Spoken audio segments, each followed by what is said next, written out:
Olá pessoal, tudo bem com vocês? Bom galera, essa semana vamos fazer as correções dos exercícios da semana passada. Mas antes disso, vamos dar uma pincelada aqui no assunto que foi proposto para vocês aí na semana passada, né? Principalmente, mais precisamente na terça-feira. Então na terça-feira começamos aí um novo capítulo, o capítulo que trata de gases perfeitos. Vimos toda a definição aí do que é um gás perfeito, o modelo de um gás perfeito.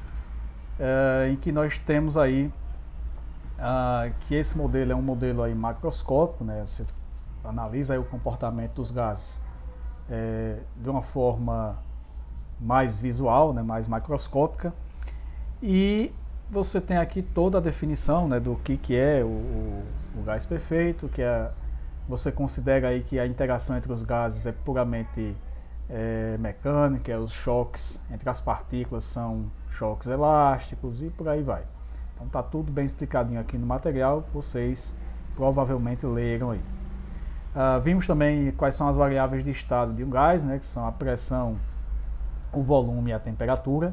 Então por isso que o comportamento que a gente analisa é macroscópico, porque nós conseguimos medir pressão, nós conseguimos medir volume, nós conseguimos medir temperatura de um gás. Então são as grandezas físicas aí mais importantes no tratamento de gases que a gente tem que analisar.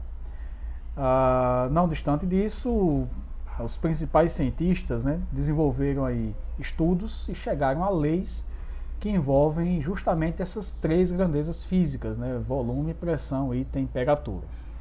Lembrando que todos os experimentos aí feitos por esses cientistas foram, obviamente, feitos em laboratório, então a gente tem que trabalhar com a escala de laboratório.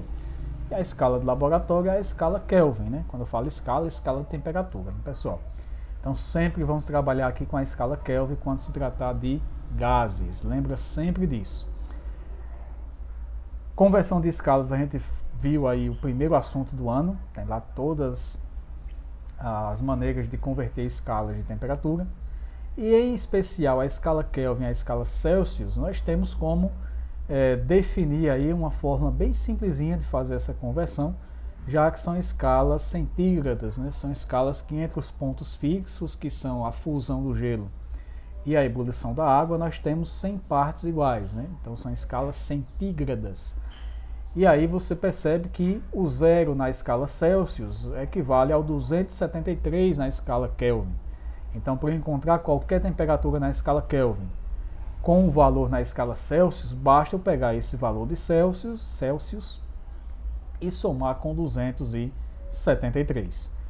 E a recíproca é verdadeira. Se eu quiser Celsius, eu vou subtrair Kelvin menos 273. Né?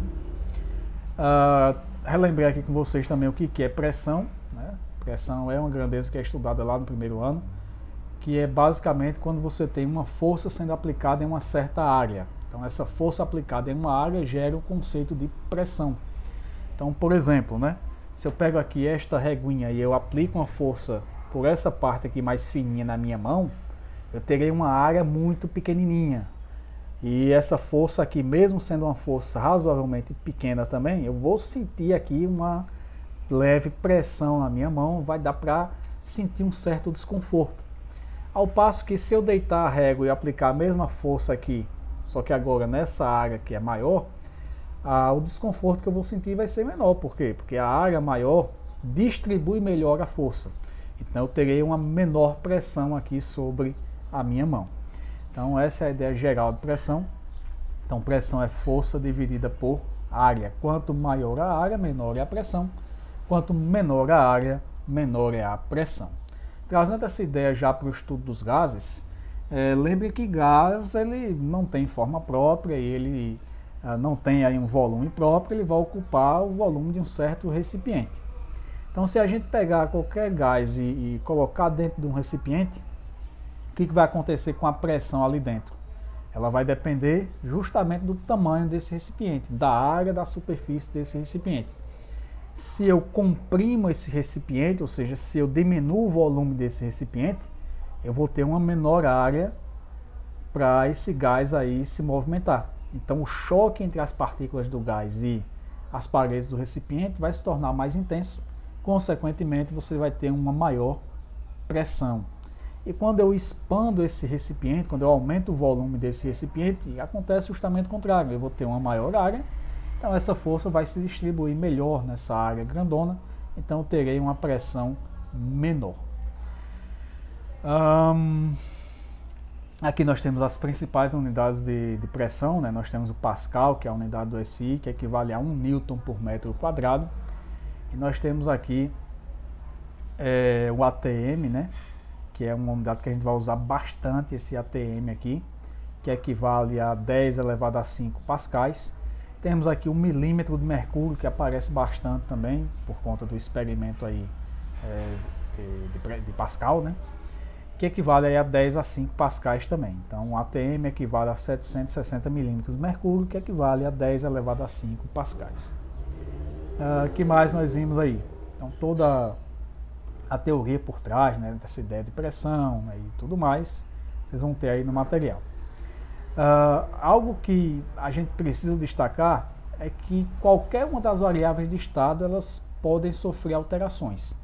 E quando essas variáveis sofrem alterações, nós dizemos que o gás sofreu uma transformação. E aí a transformação, ela dependerá de qual variável de estado mudou, ou de qual variável de estado permaneceu constante.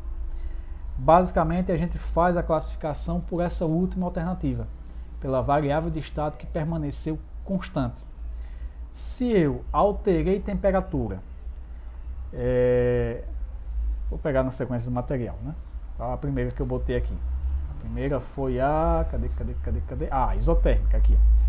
Transformação isotérmica. Se eu mantenho a temperatura constante e altero pressão e altero o volume, então vou chamar essa transformação de isotérmica, porque eu mantive a temperatura igual do início até o fim do processo.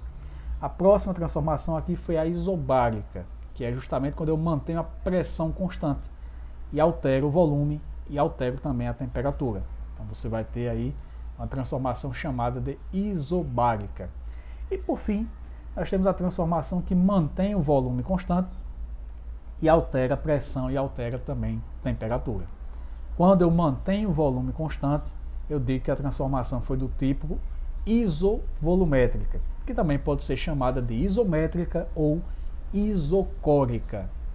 Toda a teoria por trás das transformações e aqui como é a dinâmica delas está aí no material. Não tenho tempo, aqui é só uma revisão bem rápida mesmo, para a gente definir o conteúdo. E também as equações envolvidas nas transformações, que são as leis, né? Tem a lei de Boyle, primeira lei de Charles, segunda lei de Charles, né? Charles-Mariotte, né? Tem tudo aqui também, tudo bem explicadinho aqui para vocês. E também na aula que eu gravei lá na turma passada, eu também expliquei toda a ideia por trás dessas leis, inclusive levei vocês para a ideia, né, de um laboratório virtual. Quem assistiu a aula aí, eu creio que conseguiu compreender aí o conteúdo, porque eu fui o mais didático possível lá naquela aula. E aí nós chegamos nas 3 leis, né? Então a transformação isotérmica, ou lei de Boyle-Mariotte, ou no francês aí Mariotte, né? Nós temos aqui que a pressão inicial multiplicada pelo volume inicial é igual à pressão final multiplicada pelo volume final. A questão de gráfico eu deixei para a aula da sexta-feira, então não vou falar muito sobre gráfico aqui agora não, mas só destacar aqui que o gráfico dessa transformação, ele é uma curva, né? Na verdade é uma hipérbolazinha, essa curva tem nome, é hipérbole, e essa curva fisicamente ela é chamada de isoterma. Em relação aqui à transformação isobárica, ou primeira lei de Charles, nós temos que a relação agora é entre volume e temperatura, já que a pressão vai ser mantida constante. Então a fórmula diz que o volume inicial dividido pela temperatura inicial é igual ao volume final dividido pela temperatura final. Então essa é a primeira lei de Charles. Gráfico dela, volume em relação à temperatura, tem um deles aqui, e tem também o de pressão-volume, que é, como eu disse, na aula de sexta-feira a gente vai destacar melhor isso. E a última transformação isovolumétrica, a última que envolve fórmulas, né? Segunda lei de Charles, onde nós vamos relacionar agora pressão e temperatura. Pressão inicial dividida por temperatura inicial igual a pressão final dividida por temperatura final, essa é a segunda lei de Charles. Está aqui o gráficozinho de pressão e temperatura e sexta-feira a gente detalha mais isso. Baseado nessas transformações e em toda a teoria envolvida e nas fórmulas apresentadas, nós podemos então resolver aí as questões. Volto já com cada uma delas.